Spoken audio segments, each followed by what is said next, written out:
ତମେ ସବୁ ଆଜି କେତେ ସମୟ ହେଲାଣି ଆସିଲଣି? 9ଟା ବେଳୁ ଏଇ ଯେ ଆଇଲାଣି। ଭୋକ ଲାଗିଲାଣି ନା ନାଇଁ?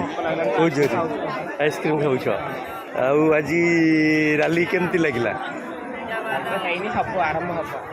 ଆରମ୍ଭ ହବ। ଏଇ ତ ଏଇ ଯାଏ ପହଞ୍ଚିଗଲେଣି ତ, ଏଇ ତ ହୋ ହଲ୍ଲା କରୁଥିଲେ। ଆହୁରି ହବ। ରାଲି କେମିତି ମଜା ଲାଗୁଛି? କେତେ ମଜା ଲାଗୁଛି ରାଲି? ବହୁତ ମଜା। ଏମିତି ସବୁଦିନ ହେଲେ ଭଲ ହୁଅନ୍ତା।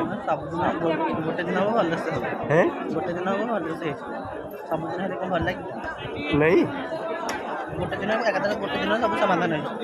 ଆଚ୍ଛା, କିନ୍ତୁ ସବୁଦିନ ହେଲେ କେମିତି ହୁଅନ୍ତା? ଭଲ ହୁଅନ୍ତା, ଭଲ ଲାଗନ୍ତା, ଖୁସି। ଆଜି ଆକ୍ଚୁଆଲି ଯେଉଁ ଆସିଥିଲେ କ'ଣ ସବୁ ଦାବି ଥିଲା?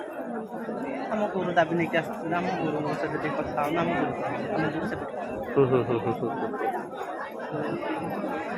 ଆପଣମାନଙ୍କୁ ଅଣଦେଖା କରାଯାଉଛି? ହଁ ନିଶ୍ଚିନ୍ତ, ନିଶ୍ଚିନ୍ତ। କ'ଣ ସବୁ ଅଣଦେଖା ହେଉଛନ୍ତି ଆପଣମାନେ? ସବୁ କାର୍ଯ୍ୟରେ ସବୁ। ଆପଣମାନେ କ'ଣ ପାଠ ପଢ଼ିଛନ୍ତି ଆକ୍ଚୁଆଲି? ପାଠ ତ ପଢ଼ିନି କିଛି। ଆପଣମାନେ ଦାବି କରିବେ କି ଆପଣମାନଙ୍କର ମେକଅପ୍ ଖର୍ଚ୍ଚ ଦାବି କରିବେ କି ସରକାର? ନା। ଏ ମା କେତେ ଦିନ ଦେଖିଲି ଲୋ ଏ ବୋଉ।